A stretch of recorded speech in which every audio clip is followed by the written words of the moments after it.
The phantom time hypothesis. Has history been stolen? Could entire centuries have vanished without a trace? Or could it be that some major events we all learned about in school never really happened? This is the stuff of conspiracy theories. Except this one's a lot more plausible than you might think, and it's coming from an unlikely source: mainstream historians.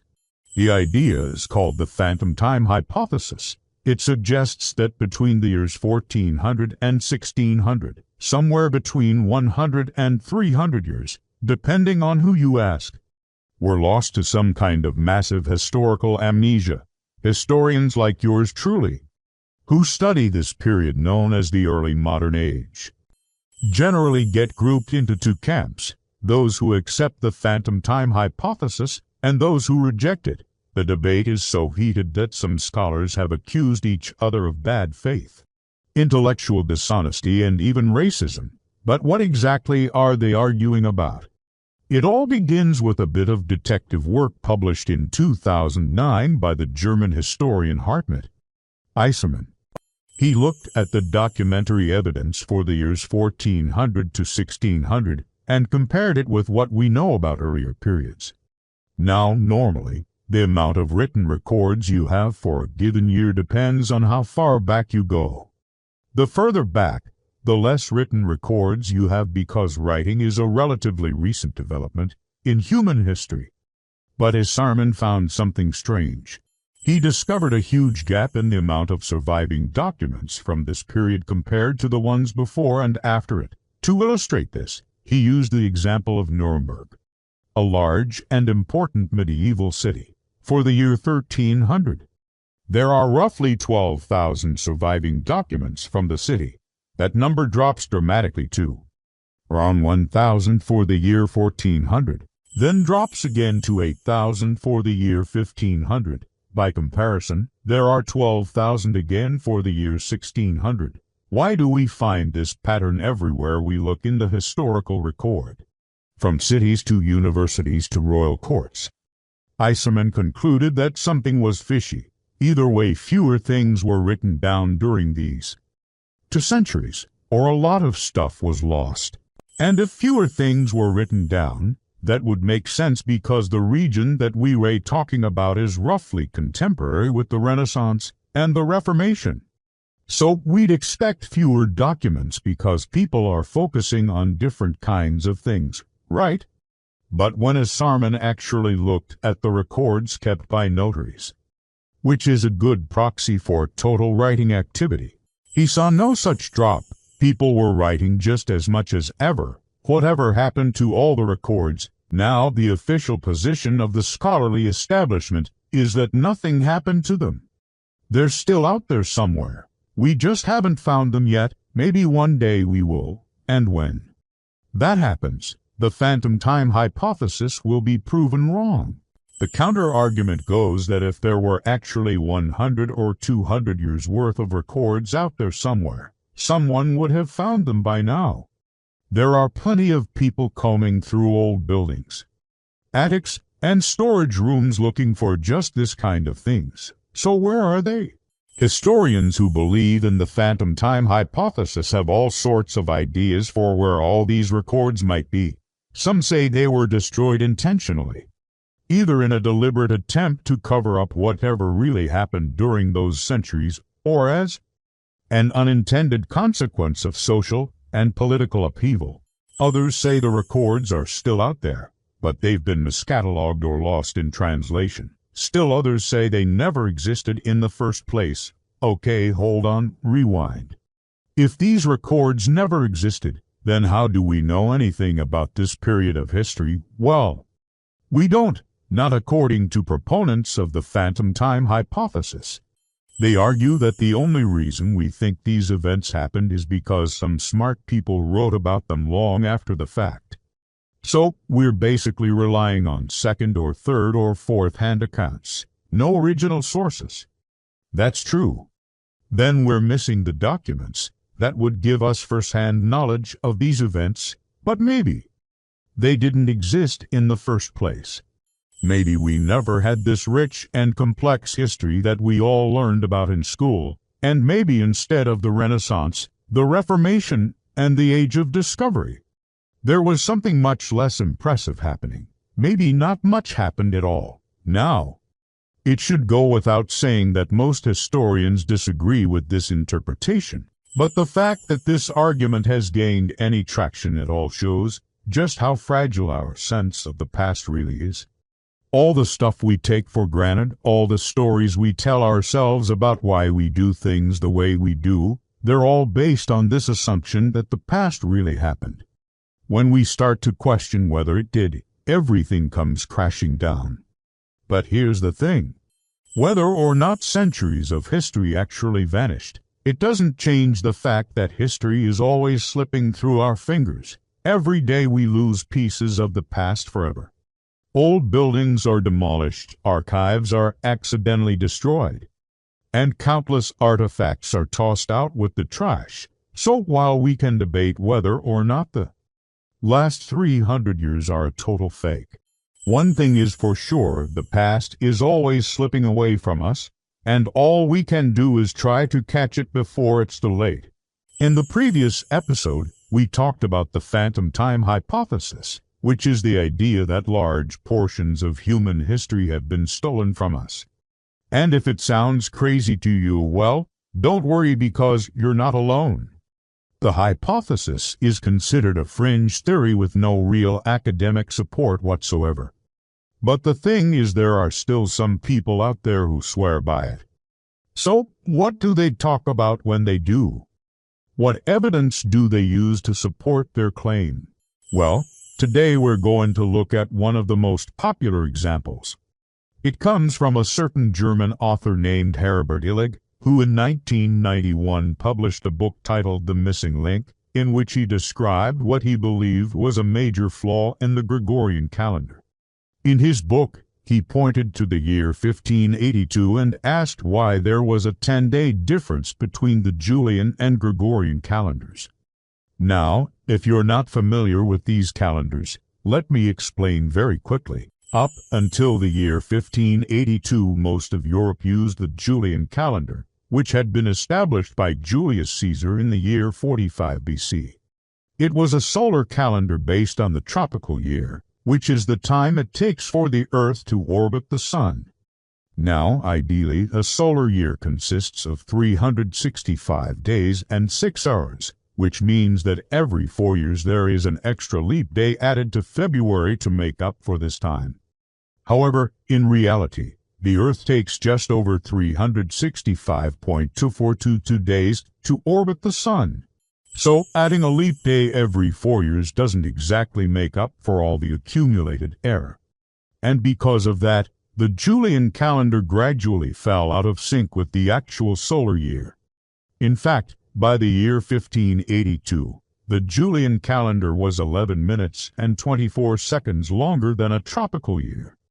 This meant that the last day of the year, December, according to the Julian calendar, occurred 11 minutes and 24 seconds later than the last day of the year according to the tropical year.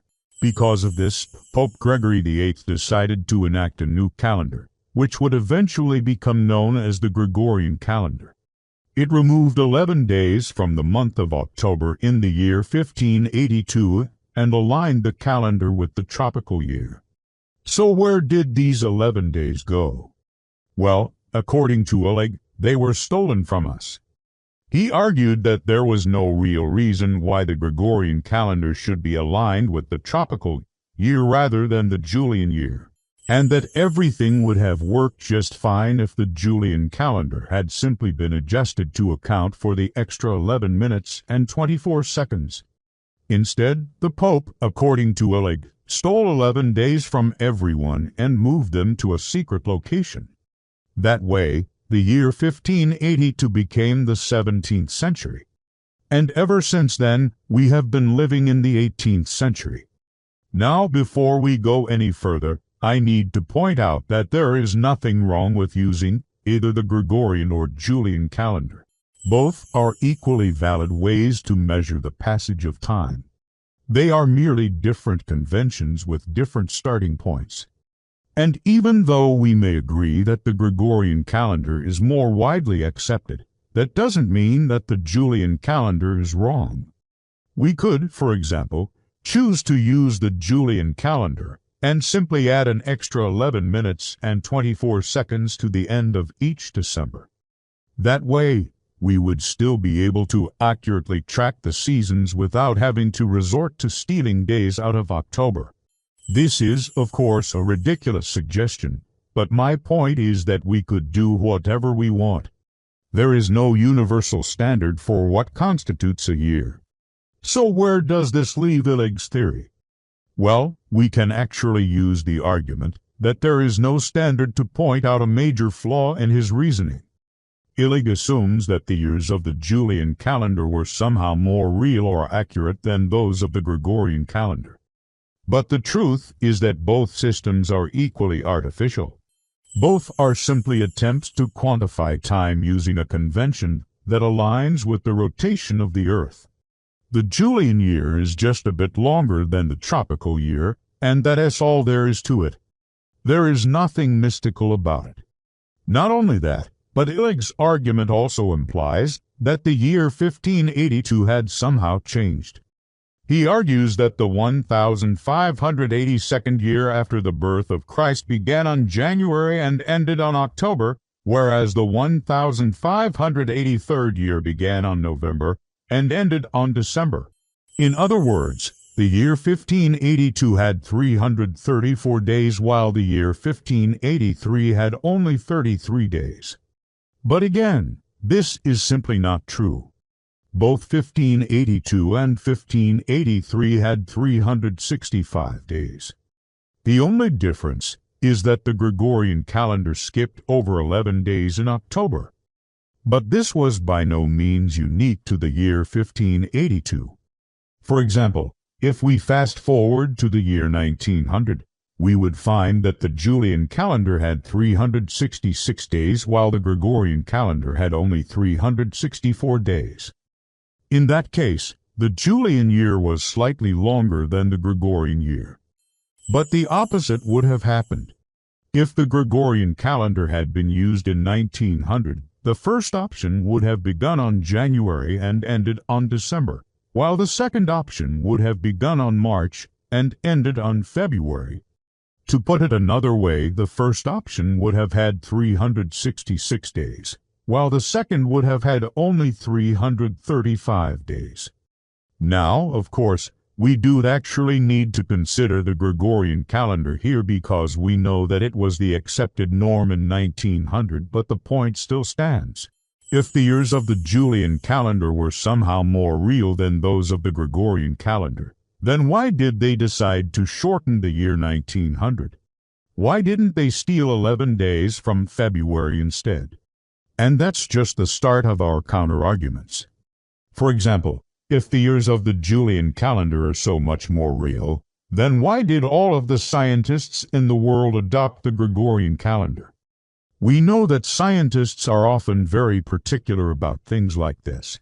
Take, for example, the International Earth Rotation Service, which decides when to implement leap seconds, which are the occasional extra second that gets added to the end of December. A leap second has only been added twice since the year 1970. That's right, only twice in half a century. Yet scientists are willing to mess with the length of our days to make sure that our clocks stay in line with the Earth's rotation. Do you really think that these same people would be okay with the loss of 11 days every 100 years, just to keep the Julian calendar in line with the tropical year? And if you think that they would, then I've got some news for you. Scientists don't care about the length of your days. They don't care about the length of your weeks or months or even years. The only thing that matters is that we can effectively model the physical world around us. And if that requires us to use an arbitrary starting point like January, then so be it. This is the kind of common sense that Illig's theory fails to take into consideration. It relies on the false assumption that time is something sacred that must be preserved at all costs. But time is not sacred. It's just a measurement, and we have the freedom to define it however we want. Now, of course, I am not saying that it is a good idea to change our definition of time every couple of years. But at the same time, we should pretend as if the Gregorian calendar has somehow stolen 11 days from the year 1582. It is not like the Julian calendar was more accurate or had more days. Both calendars had their own strengths and weaknesses, and neither was objectively better than the other. So, if we really want to honor the past, it should not be by switching to the Julian calendar, but by admitting that our perception of time is largely arbitrary and based on nothing more than convention. In 1998, a retired German engineer proposed a radical idea. What if big chunks of our past had been stolen from us? This isn't a sci-fi movie plot. It's a controversial theory known as the phantom time hypothesis. And it all starts with this guy. His name is Herbert Illig. He was a high school teacher and later a self-employed engineer who came up with what he believed was a way to prove there have been major gaps in human history. Now, while studying history for a local genealogy society, he was looking into records of church services in his town. And one thing caught his eye. In the church records from 1582, there's a record of services for October. But then when he checked the records from November, they started with the 4th, skipping over the first 3 days of the month entirely. This seemed strange to him because there shouldn't be any missing days in a given year. He took a closer look and found that across Europe, every October since the year 1582 had 2 extra days tacked onto its end. For example, October 1582 ended on November. That meant there was no need to add those extra days to the end of the year. At first glance, it might seem like a simple matter of different calendars being used at the time. And in some sense, that's correct. See, before 1582, people in different places around the world used different calendars. England, for example, was still using the Julian calendar, which was the one established by Julius Caesar back in 45 BC and stuck with a date system we reuse to today. The Julian calendar year began in January and had 365 days, plus an extra day added every 4 years for February. Meanwhile, the Gregorian calendar, which was the Catholic Church's revised version of the Julian calendar, was already being used in much of continental Europe. It made some changes to how leap years were calculated, among other things. And the countries that adopted it did so at different times. Spain and Portugal were the first in 1582, followed by France in 1585 and Denmark, and Norway in 1600. So yeah, you would expect that there might be a few years where people are celebrating Halloween on different days depending on whether or not their country had switched to the new calendar yet. And also, the fact that you are celebrating Halloween might depend on whether or not your country had switched to the new calendar. Okay, so maybe you could blame this discrepancy on people just using different calendars. But Illig noticed something else too. This pattern of October having 2 bonus days at the end kept going even after every country in Europe switched to the Gregorian calendar in the early 1700s. This wasn't easy to explain away, so Illig started digging deeper, eventually expanding his research to the entire 18th century. What he found was that between 1700 and 1799, the months of September, October, November, and December each gained 2 days every single year. Altogether, that's 97 days that were added to the end of these months over the course of the century. Illig concluded that something weird was going on. Rather than being caused by different calendars, this must mean that the last 11 days of October, along with the first 10 days of November, had gone missing somehow. And he wasn't just talking about the year 1582 either. Illig claimed that this pattern had repeated itself for centuries. He argued that there should actually be 97 days fewer in our past, pointing out that similar patterns appeared in population records. If you looked at population charts from the 18th century, they showed a sharp drop-off right around 1700. These numbers didn't make sense. According to official records, thousands of people disappeared around the turn of the century. And Illig hypothesized that this wasn't because people went missing. Instead, it was because those 97 days had gone missing. Those 10 days of November 1700 never existed. But why would they have just vanished? Well, Illig had a theory for that, too.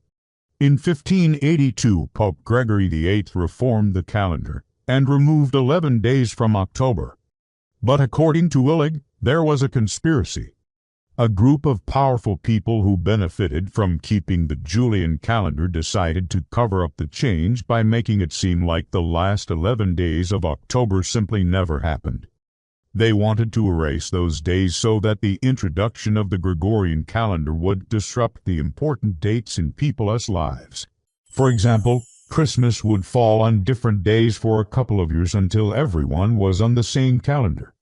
But most importantly, the days were erased to keep people from thinking that time itself had changed.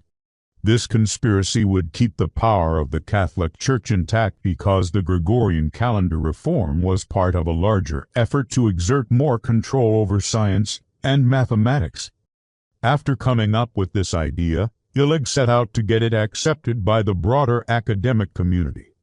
But as you might imagine, it didn't take long for historians to poke holes in his idea. One big problem is that there is plenty of documentation that shows people knew perfectly well that 11 days were removed from October in 1582. There are letters, diaries, and newspapers from the time that discuss the upcoming new year, which only has 353 days instead of 365. So people clearly understood that the calendar had changed. Otherwise, they wouldn't have mentioned it so frequently. Even in Germany, where Illig says the conspiracy was covered up, there are records showing people discussing the new calendar. If people had genuinely believed those 10 days of November just didn't exist, they would have been really confused by the sudden appearance of a third Sunday in October in the year 1583. Also, the idea that people would have been totally oblivious to the missing days doesn't really hold up under scrutiny. People in the 18th century kept incredibly detailed records of everything from the weather to important events. They would have definitely noticed if large chunks of the year just disappeared. And they would have noticed if the Julian calendar was being used consistently across Europe, even after the Gregorian calendar was introduced. Records from the 17th century show people being very aware of the switch in calendars and the fact that it was happening at different times in different places. Even if you could somehow explain away all the evidence that shows people knew about the calendar change, there is still the question of how such a massive conspiracy could have possibly worked. You would need pretty much everyone involved in record keeping to be in on it, not just in the church but also in civil government.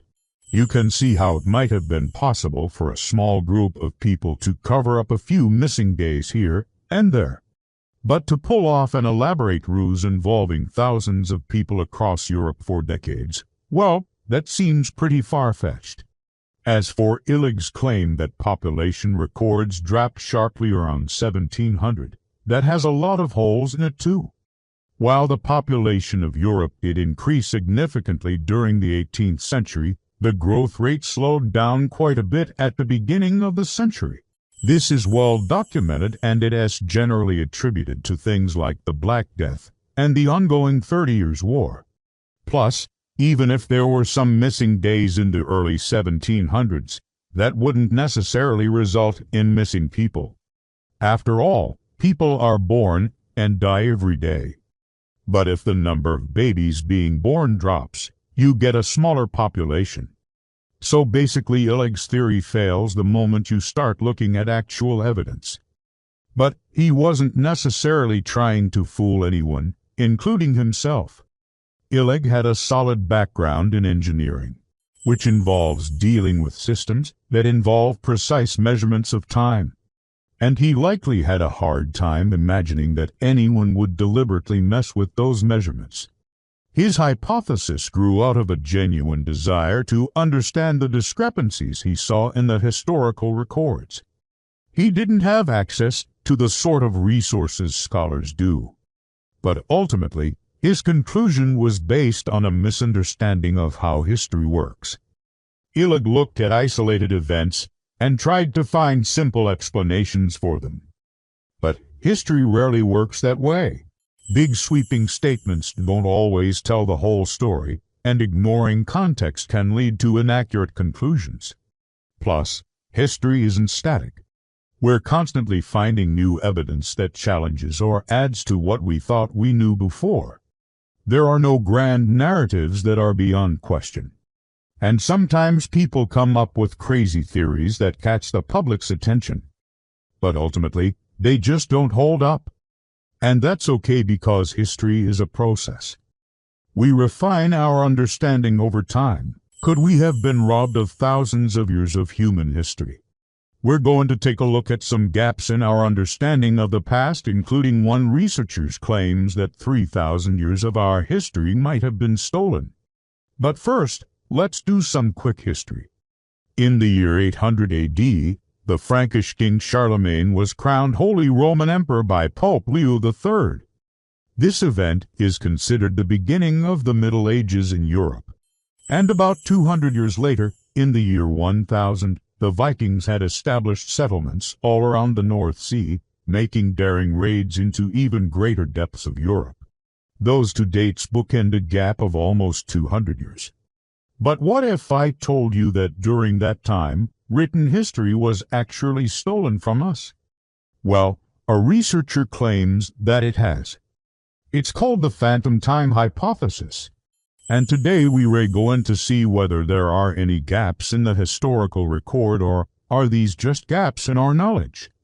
Let's ask some historians. But first, a word from our sponsor. The phantom time hypothesis is an idea proposed by the German historian Herbert Illig in 1978, and it is based on his observations of the archaeological record. Illig was looking for evidence of settlement and civilization across Europe, specifically in the region of what is now Germany, but back then would have been part of the Holy Roman Empire. He noticed something very strange. From about 614 to 911 AD, there were almost no towns or cities being built, according to the archaeological evidence. There was little evidence of increased agricultural production, of large public works projects, or anything else that would indicate that large populations of people were living in the region. So he concluded that there must have been a big gap in the historical record. What he didn't think was possible was that over a span of 300 years, basically from one generation to the next, the region could have gone from having large cities to having none. To him, that seemed impossible. So instead, he came up with a hypothesis. Instead of a gap in the historical record, what if there was a gap in our perception of the historical record?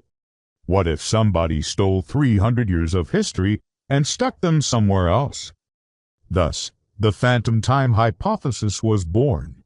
Illig argued that between 614 and 911 AD, there was a 300-year gap in time where basically nothing happened. But how could this be possible? I mean, history doesn't just disappear. Something would have to have caused that gap. So Illig argued that between 774 and 814 AD, a mysterious group of people known as the Normanni had overthrown the ruling class of Europe and reset their calendars to keep their deeds hidden. That's right. They moved the entire calendar backwards 300 years so nobody would ever know they did it. And why 300 years, you may be asking? Well, Illig believed that the 300-year gap wasn't in the actual physical record, but rather in the interpretation of it. See, he thought that when the Normans invaded and took over the government, they burned many of the historical records of their predecessors. And those predecessors ruled based on the Julian calendar. which was 13 days behind the Gregorian calendar that we use today. So by switching to the Gregorian calendar, the new rulers would obscure the fact that there was a 300-year gap in the historical record. It's like when you switch from feet and inches to centimeters and meters. It takes a lot of mental gymnastics to get used to, but ultimately your measurements will be more accurate. So too, they thought, would history be more accurate without those pesky 300 years in the middle? Now, I should point out that the majority of historians reject Illig's theory outright. First of all, there is evidence that refutes Illig's claim that people weren't living in large cities during the 7th through 9th centuries. For example, the English town of Hedeby was founded in the late 8th century and quickly grew into a large city. In fact, archaeologists found evidence that it was the largest city in northern Europe at the time. Aside from that, Illig's argument that the Normanni were responsible for burning the historical records also falls apart under scrutiny. For one thing, the Normanni were never in charge of Europe. They were mostly known for being fierce warriors and mercenaries who pillaged across Europe, but they never formed a central government or instituted sweeping changes like re-recording the entire history of the continent.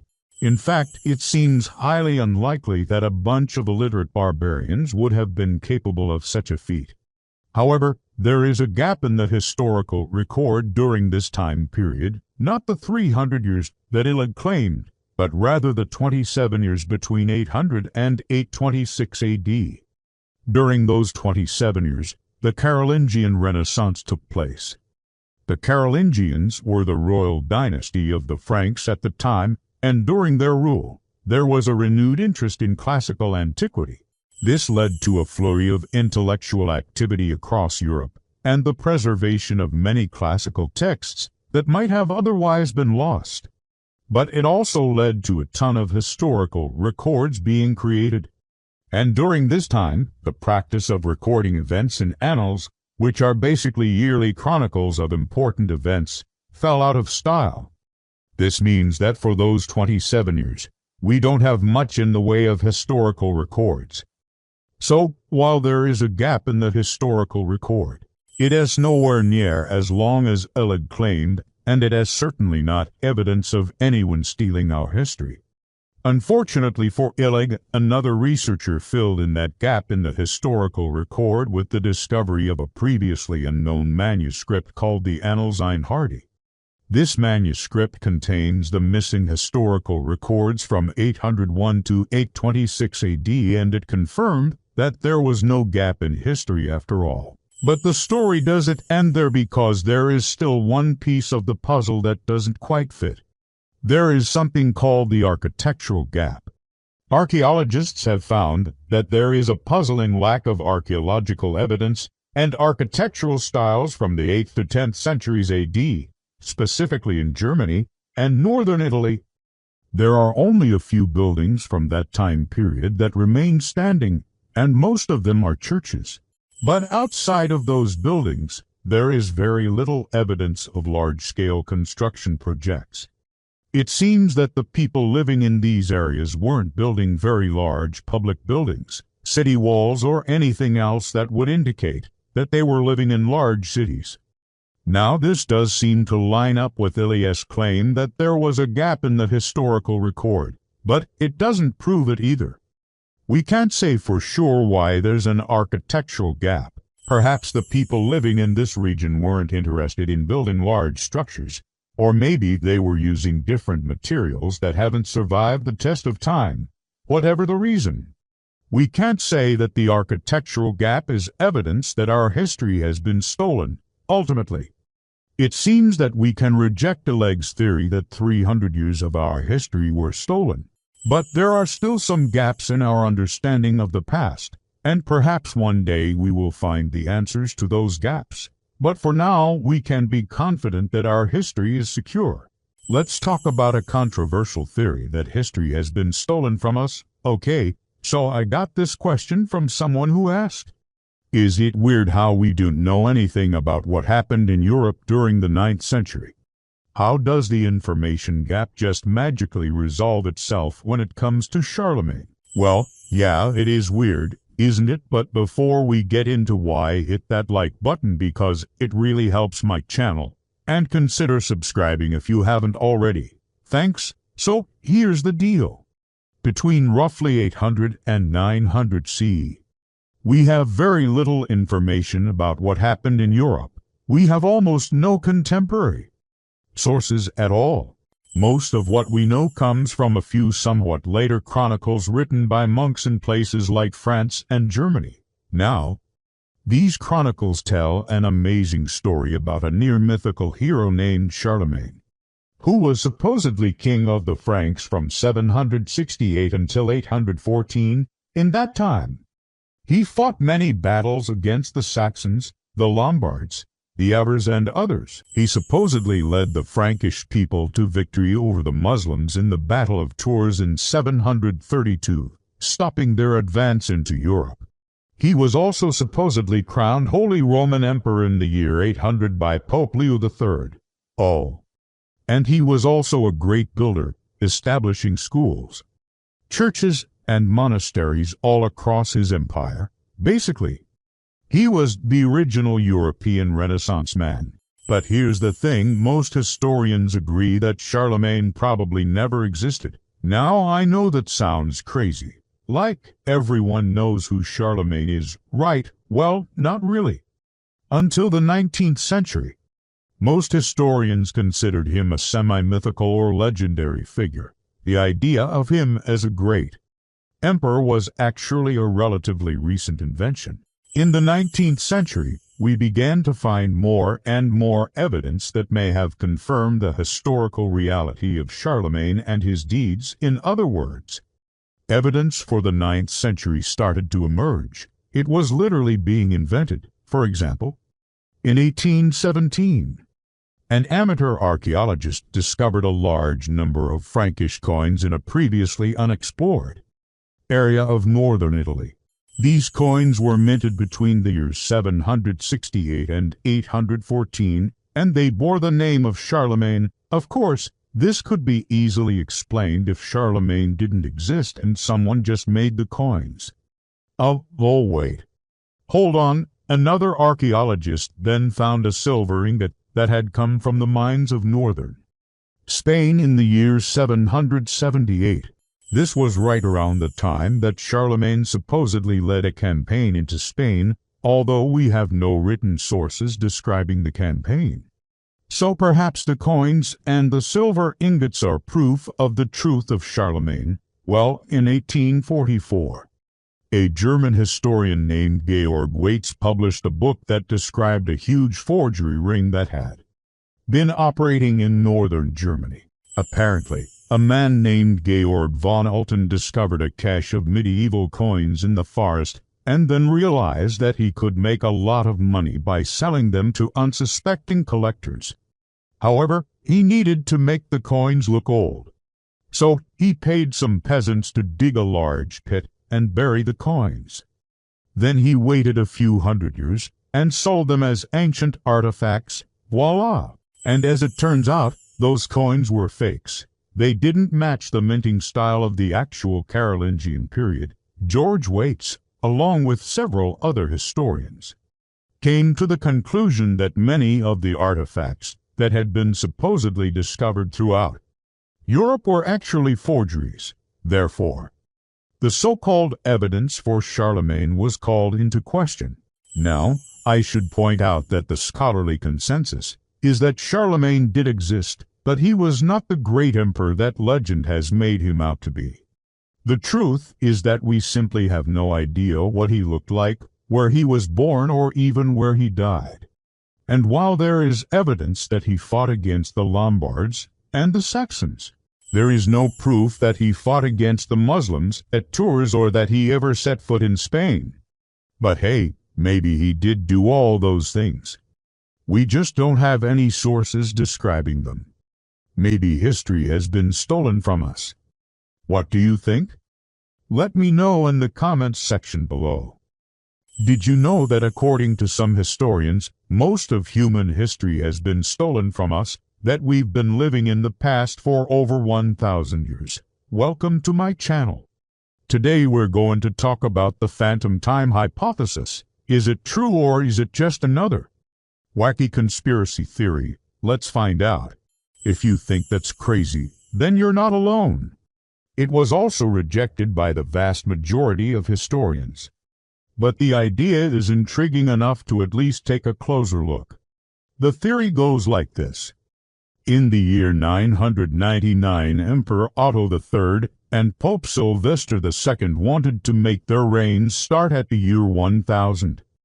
At that time, the exact calculation of the birth year of Jesus Christ was unknown. And since they both wanted to be associated with the year 1000, which was seen as a significant Christian millennium, they decided to steal the previous 300 years. Emperor Otto III was the Holy Roman Emperor from 996 to 1002. He was only 12 when he inherited the title from his father, but he ruled like a god over his people. His empire included modern-day Germany, Italy, Austria, and parts of France. The young emperor was obsessed with the idea of being a direct descendant of the Roman emperors and considered himself the true ruler of Rome. After his father's death, Otto III moved to Rome and had the title of the Roman Emperor bestowed upon him by the Pope. But Otto wasn't done. He also wanted to be the king of Italy. So he marched north and conquered the Lombard and Bavarian duchies. During his reign, he fought many battles and expanded his empire. He was also a patron of learning and the arts, and is considered one of the most cultured members of the HRE. Pope Sylvester II was born around 900 AD and became pope in 999. He was an intelligent man who had studied in France and was well versed in mathematics, astronomy, and music. He is credited with introducing the first mechanical clock to the Vatican and with writing the first comprehensive papal bull. As we can see, both Otto and Sylvester were intelligent, ambitious, and power-hungry. They also both wanted their reigns to begin at the year 1000. So what? Did they do? Well, according to the phantom time hypothesis, they stole the previous 300 years. But why would they do that? Why steal 300 years? There are a few possible explanations. One is that they were both suffering from a rare mental disorder known as anosognotic syndrome, which causes people to believe that they have lost parts of their memory. Another explanation is that they were both victims of a mass delusion brought on by the apocalyptic fears that were widespread at the time. The year 1000 was seen as the end of the world because it was the end of the first millennium since the birth of Christ. People believed that the Antichrist was on the loose and that the world was about to end in fire and brimstone. It's possible that Otto and Sylvester, along with many others, succumbed to mass hysteria and began to believe that the world was much older than it actually was. A third and final explanation is the most straightforward. Maybe they just wanted to be associated with the year 1000. Maybe they thought it would make them look more important and powerful if they could claim to have been ruling for 1000 years. Whatever the reason, they went ahead and stole the previous 300 years. How did they do it? According to the theory, they simply adjusted the official records. They destroyed or ignored documents that didn't fit their narrative and fabricated new ones that did. For example, they commissioned a fake set of annals that claimed to go back to the year 476, when the Western Roman Empire fell. These fake annals were filled with lies and forgeries, but they were accepted as true for centuries. It wasn't until the 1800s that historians began to uncover the truth. They found that there were no records from the years 614 to 911, which accounted for almost 300 years. This was the first piece of evidence that called the phantom time hypothesis into question. Another piece of evidence is the fact that there are no contemporary accounts of events that supposedly took place during the missing centuries. For example, we know that the Battle of the Catalonian Plains took place in 451 AD. We know this because it is mentioned in a letter written by Pope Leo the Great. But there are no other records of any kind from that time period. This suggests that the theory of phantom time is incorrect and that our history books are correct. What do you think? Is it possible that centuries of history have been stolen from us? Let me know in the comments below. And don't forget to subscribe if you haven't already. The controversial theory that between 6300 BC and 1900 BC almost 1,000 years of history were stolen and then inserted into T. He passed some time later. In that video, we presented some of the arguments in favor of this hypothesis. There are many fascinating details in this theory that make you wonder if there might be something to it. However, since the original publication of the theory by Herbert Illig in 1978, many scientists have thoroughly examined the evidence and come up with plenty of counterarguments. Today we're going to present two of these counterarguments that come from astronomers. They show that certain celestial phenomena observed during the supposed missing years would have been impossible to fake because they do not match what should have happened according to calculations based on the modern Gregorian calendar. Before we dive into the science, we want to point out that this is not the only reason why the phantom time hypothesis is generally rejected by scientists. For example, geologists have argued against it. So have biologists and historians. We will probably make episodes about those arguments in the future. But today we focus on the astronomers. Let's start with solar eclipses.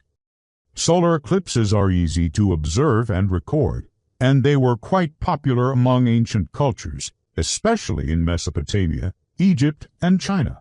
And while they are easy to observe, predicting them is harder.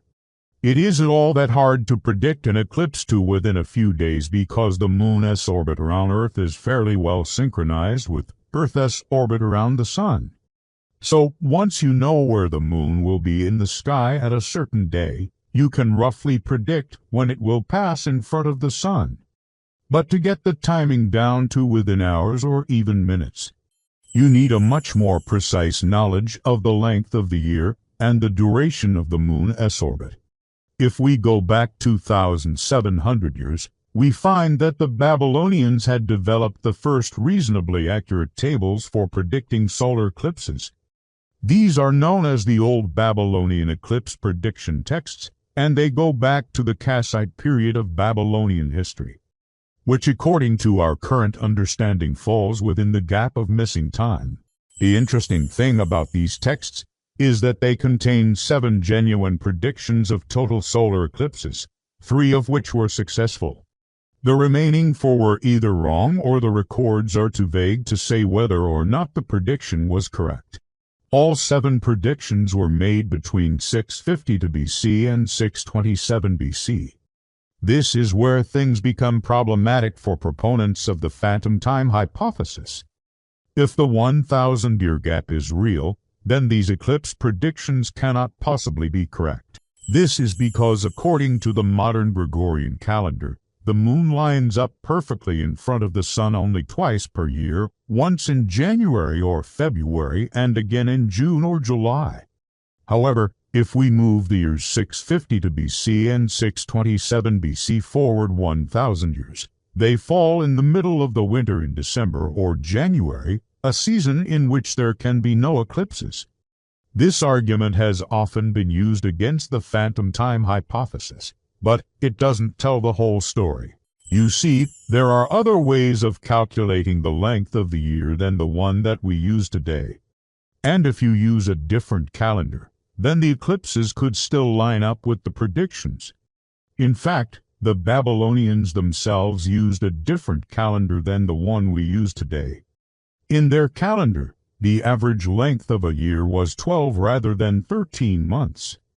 This is clear from the fact that in their records, each month alternates between having 29 and 30 days.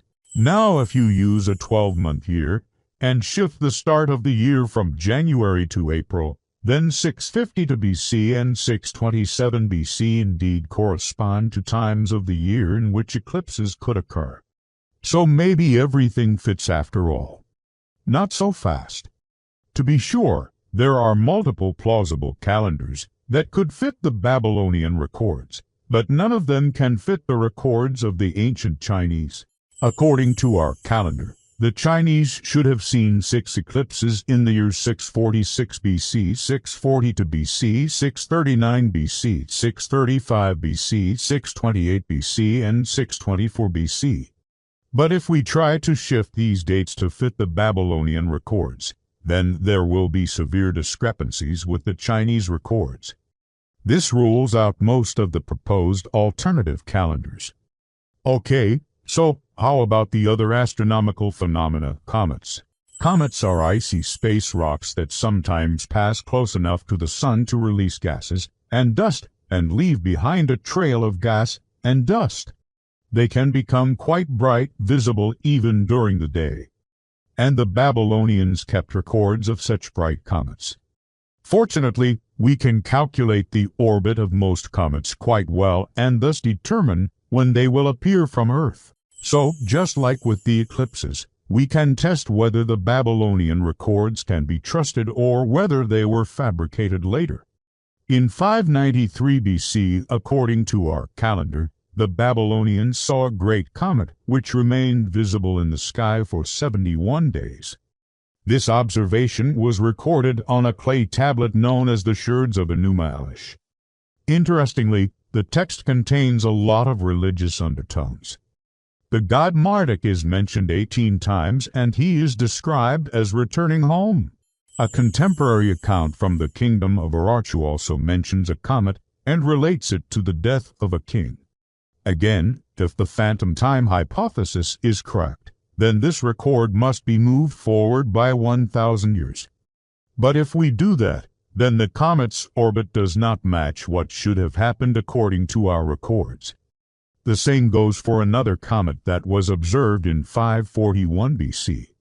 Its orbit does not fit with a 1,000-year displacement. For that matter, if we take any comet that was recorded in the 6th century BC and shift its date by 1,000 years, then none of them will fit the observations from 1,000 years later. This last argument is actually a bit stronger than the others. While the records of the eclipses in the 7th century BC can still be somewhat explained away by postulating a different calendar, there is no such explanation for the comets. Proponents of the phantom time hypothesis have put forward a couple of suggestions. One of them is that the observations of comets were simply wrong, but we have good reasons to reject that idea. First of all, this would require a conspiracy involving lots of people. The observations were made in many different places across the world, and it is unlikely that such a conspiracy would not have fallen apart somewhere along the way. Secondly, the observations of the comets do match what we expect from their positions in the night sky. Sure, the Babylonians did not have telescopes, but they did have pretty good naked-eye astronomy.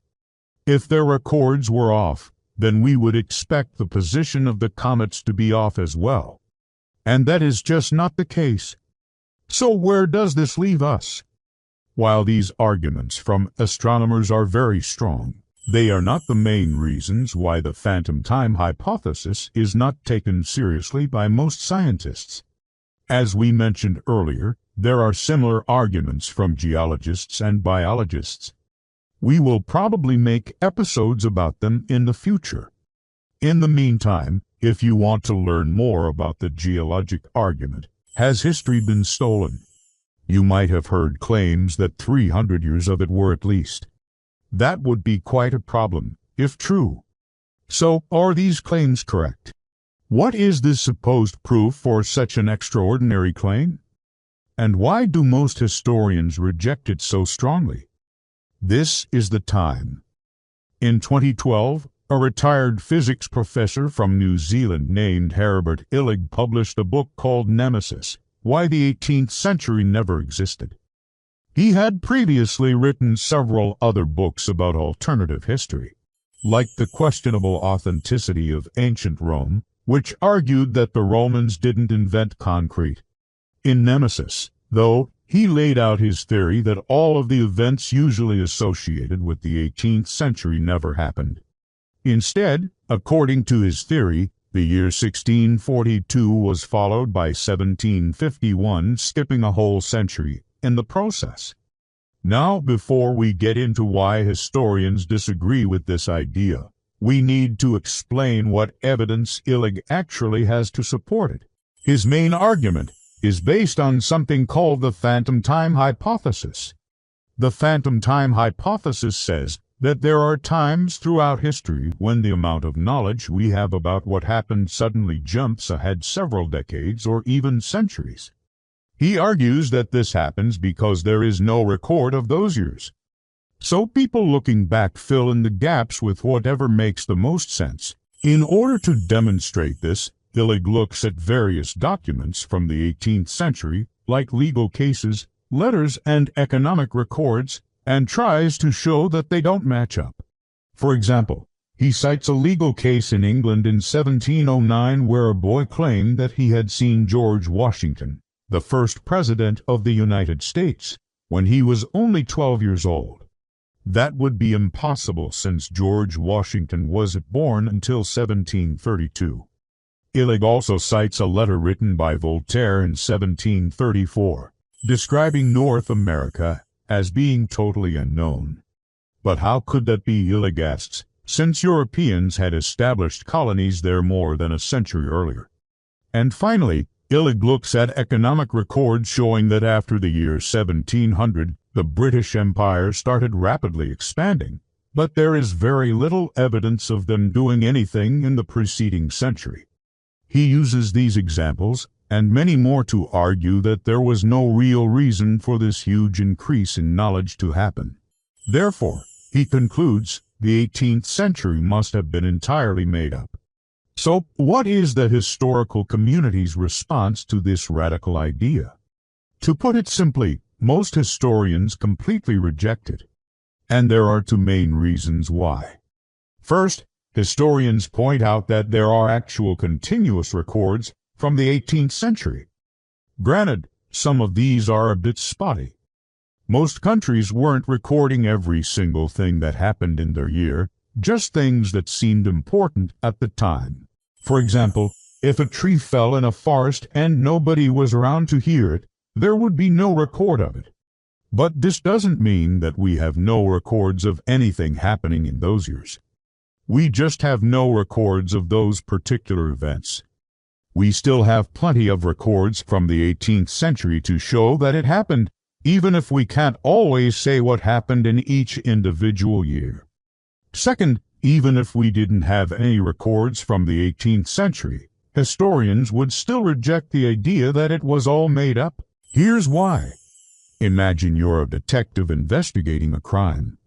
You find some evidence at the scene, and you go to the local library to see if they have any records of what was happening at the time that evidence was left behind.